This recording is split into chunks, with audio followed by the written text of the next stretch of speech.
Hello everybody. This is going to be a, hopefully, brief video in which I kind of sum up a little bit of the history of social psych as a field.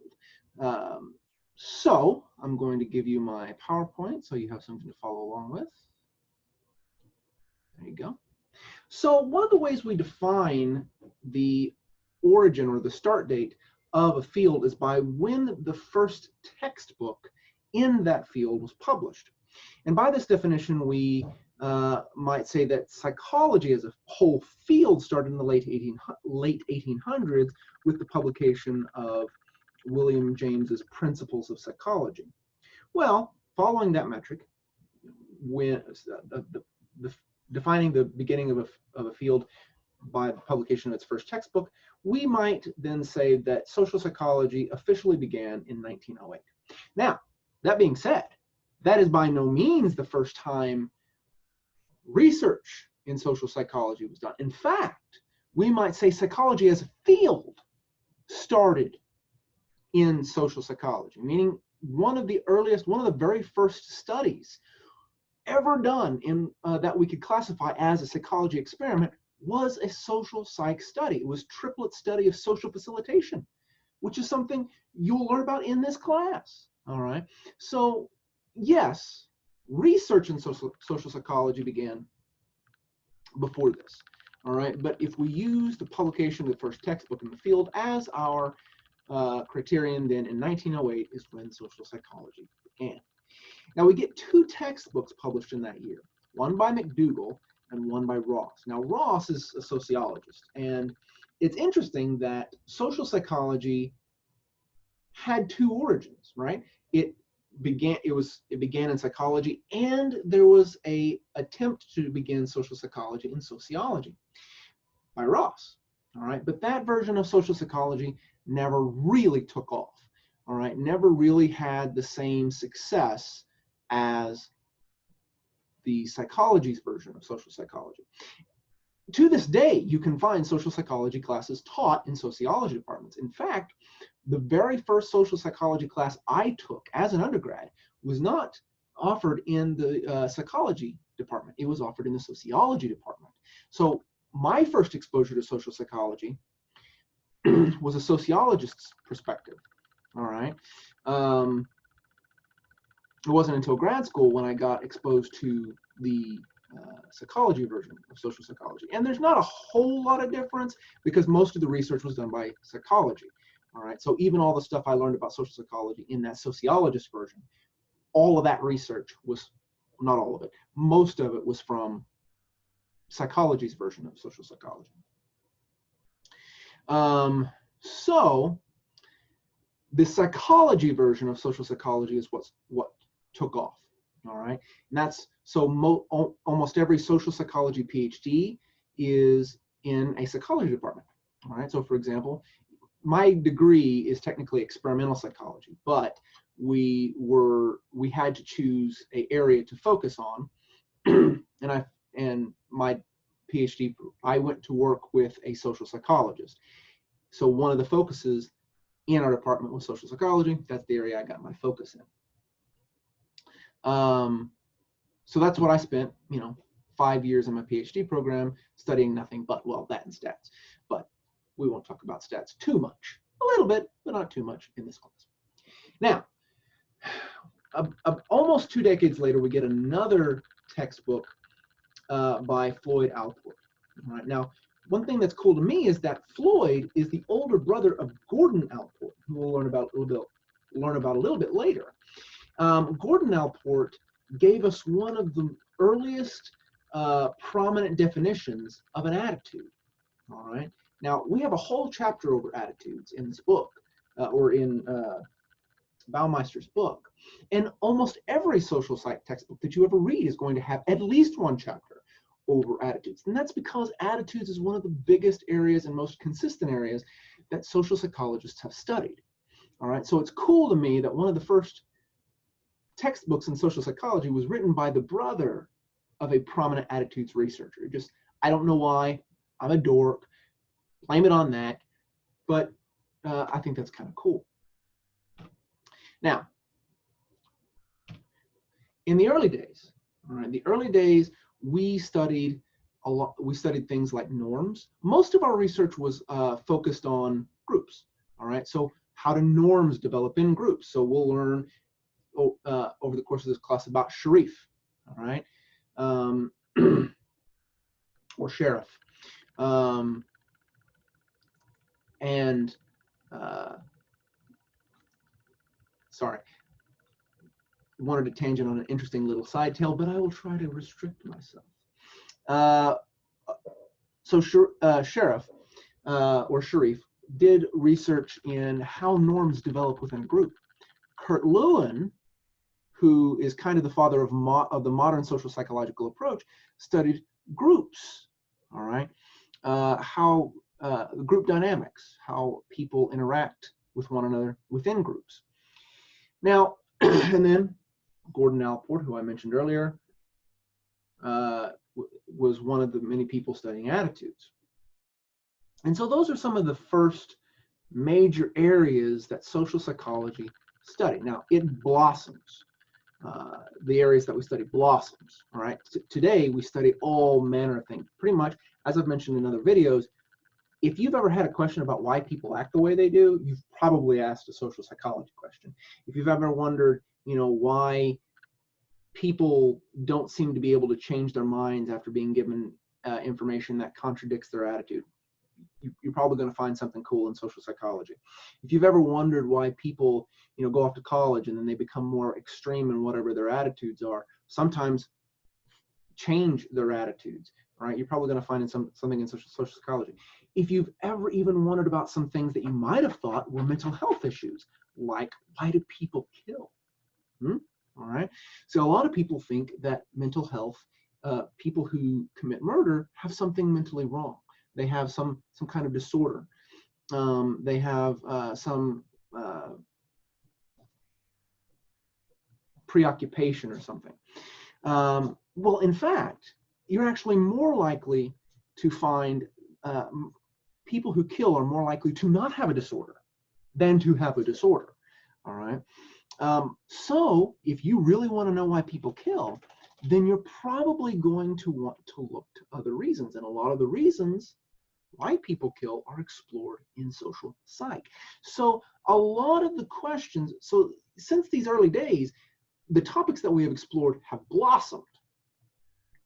One of the areas that I spent a good chunk, if not the majority of my graduate training studying was mating preferences.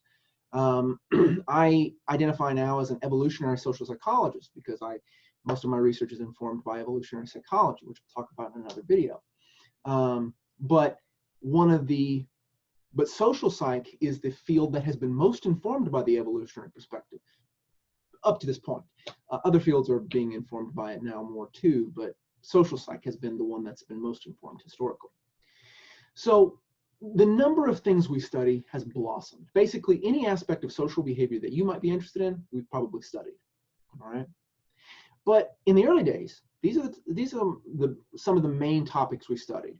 And we were the weird guys. Okay, remember that we're one of the oldest fields of psychology. Well, in the 30s, we have the beginnings of what will become known as behaviorism. Right? Now, behaviorism becomes almost it becomes the dogmatic zeitgeist of the field. Basically, behaviorism took a complete Lockean approach. And what I mean by that is it took the approach that, especially in the early days, that everything that we do is learned through either classical conditioning or operant conditioning. And the more strict piece is that if you couldn't observe the behavior, if you couldn't observe the antecedents, what comes before a behavior, if you couldn't observe the behavior directly, then it shouldn't be studied, or at least that was the belief in behaviorism. And for that reason, everything that was inside the head was put into what behaviorists called the black box. All right. Now that put social psychology in a weird spot, because for behaviorism, if you can't see it, it's not real. All right. But we've always been studying things that you couldn't directly see. All right. Now, you had on the other extreme in psychology at the time, you had, Freudian theory, which was all about what was going in the head. It was all about stuff that you couldn't see. And they didn't seem to care a whole lot that you couldn't see it, which was the antithesis. It was the exact opposite of what behaviorism was saying. If you couldn't see it, then it wasn't a topic for scientific study, according to behaviorism. So social psychology was kind of caught between a rock and a hard place. It didn't really fit in with the dominant perspective in either of the dominant perspectives in psychology. All right, but having been around for a while, it just kept chugging along on its own. So when I say oddball during behaviorism, that's what I mean. All right, during the reign of behaviorism, during the time when behaviorism was the prevailing theoretical force of scientific psychology of the day, social psychology was kind of the oddball. Now, in the 50s and 60s, we get the cognitive revolution. This is when the black box gets broke open. All right, basically, the computer becomes a prominent feature in everybody's common knowledge. People become aware of what a computer is. All right, now at the time, the computers are huge. They take up a room. All right, to give you an idea of how much things have changed, your smartphones that you have, they have more computing power than the room-size computers that were necessary to send Apollo to the moon. All right, so computers have changed dramatically, but through science fiction, through popular media, people were becoming more and more aware of the computer. And this analogy helped open the black box. It helped create the information processing model, this idea that the mind works like a computer. Input goes in, software or programs process that input, and then output comes out. All right, and so that drove the cognitive revolution. Now, social psychology had been cognitive before that.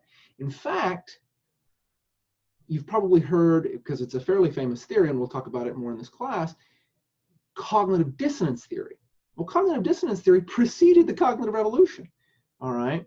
Well, I suppose it came out roughly, it was published and research was going on roughly the same time as the cognitive revolution. But that was in social psych, okay? Because cognitive psychology, especially in the early days, it's changed a lot since then, but in the early days was very cold, all right? And what I mean by that, it was very information-based. There wasn't a place for emotion. There wasn't a place for motivation in the early days. Social psychology had been studying motivation. In fact, cognitive dissonance theory, one of the principal pieces of the theory, argues that people are motivated to remove a dissonant state, which is a negative feeling. So right there, we have two forces that are fundamental to cognitive dissonance theory that are completely out of place in the cognitive paradigm of the time. Okay, so social psychology was already a little cognitive before the cognitive revolution. We didn't really have a good way of representing it. But since we had already been studying that stuff, when the cognitive revolution happened, we didn't really embrace it. But over time, people got their PhDs in cognitive psychology. They started teaching in PhD programs. And then in the 70s and 80s, we get a lot of the social psychologists who are being trained, who are earning their PhDs. They're being required to take cognition classes. And so they're learning about cognitive psychology. And even though their advisors may not be totally with it, a lot of the students a lot of the social psychology PhD students in the 70s and 80s were learning cognition, and they were starting to incorporate it into their thinking. And so in the late 70s and early 80s, we get the social cognitive revolution. This is when social psychology adopted the information processing model as a paradigm, as a framework with which to think about the social mechanisms they were talking about. And this revolution was no easy revolution. There was a lot of kickback from the old guard. There was a lot of kickback from the old social psychologists of the time. So for example, we'll hear about a social psychologist in this class by the name of Zajonc. Now, his name isn't spelled like it should be pronounced, Zajonc. It's Z-A-J-O-N-C. It doesn't make sense that that's pronounced Zajonc, but that's how it's pronounced. So when you come across that name, you'll know It's pronounced science, like science with a Z.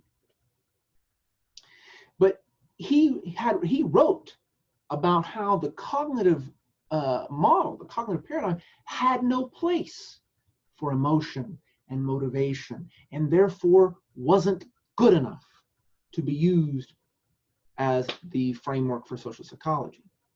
And so you had a lot of that social psychology, a lot of old guard social psychologists saying, no, cognition won't do the trick. It won't work. It's not complete. And so those new and upcoming at the time, social psychologists said, you know what, we'll find a way to make it work. And they did.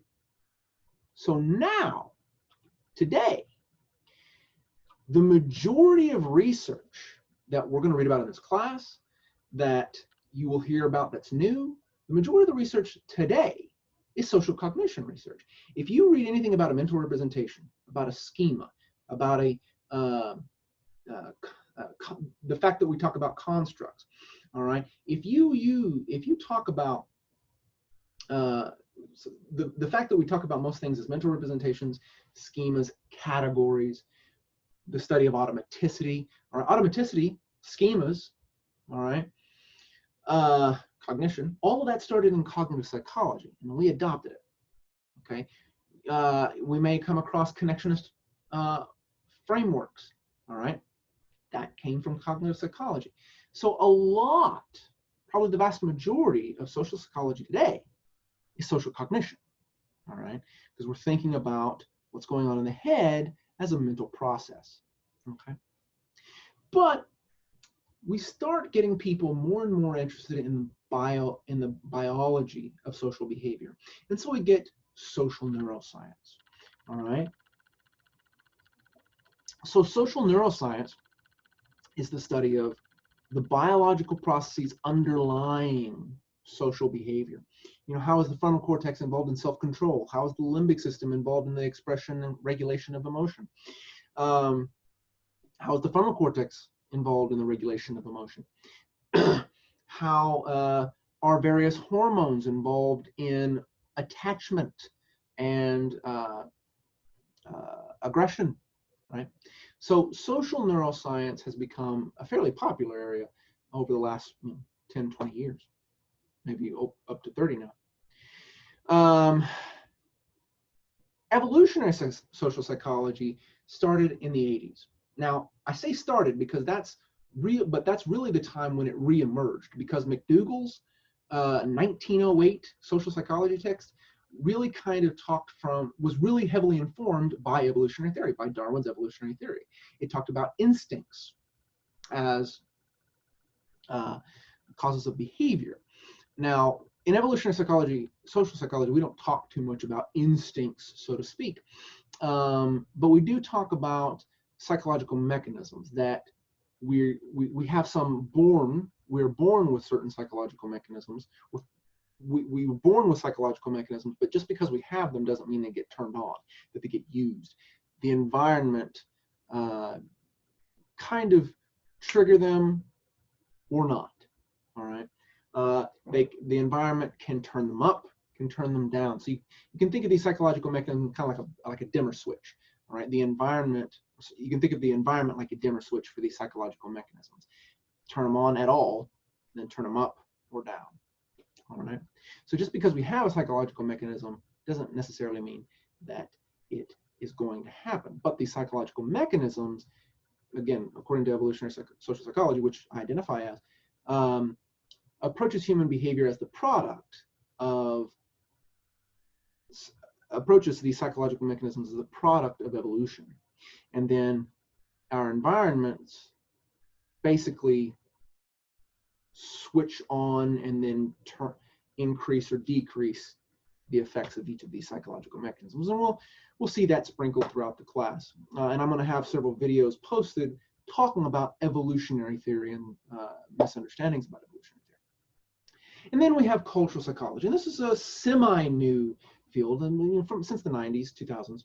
Cultural psychology really focuses on differences in culture, all right, and similarities between the cultures. You know, what all does culture do to the way we think, to the way we feel, to the way we treat one another? what all can culture do? Now, in other videos, I've already talked about this a little bit. So one of the biggest distinctions between differences in culture is the differences between collectivism and individualism. And that difference has a lot of consequences. In another video, I talk about how it changes how we think. So collectivists tend to think more holistically. Individualists tend to think more dichotomously.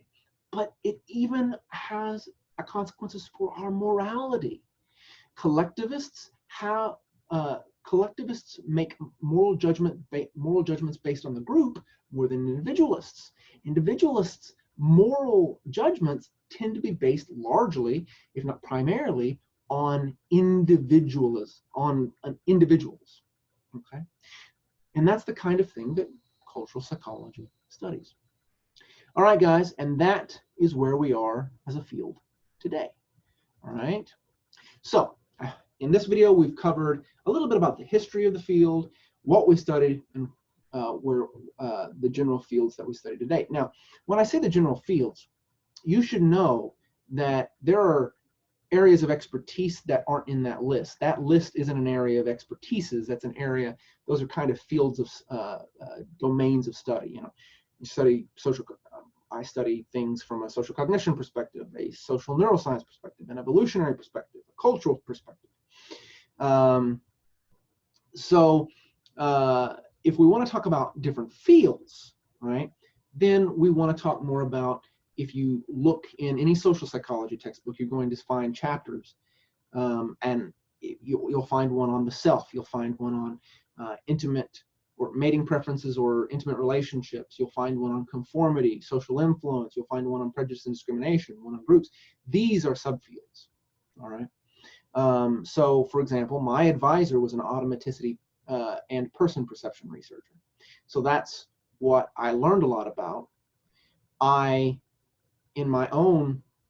So while reading the things I was reading in my classes, while I was reading the things from my advisor, I was then educating myself in areas that I really wanted an expertise in, like mating preferences, evolutionary psych. I took 2 classes in my graduate program just about evolutionary psych. And so after those 2 classes, I did a lot of extra reading. If you were to look at the books on my shelf there, I mean, it's about 50 to 60% evolutionary psych. And almost all of that is evolutionary social psych. So, we will, over the course of this class, learn a lot about the different subdisciplines within social psych, but almost all of it will be either social cognition, social neuroscience, evolutionary, or cultural. Okay. All right, guys. That's it for this video. As always, if you have any questions, send them my way. If not, have a great one, and I'll see you next time.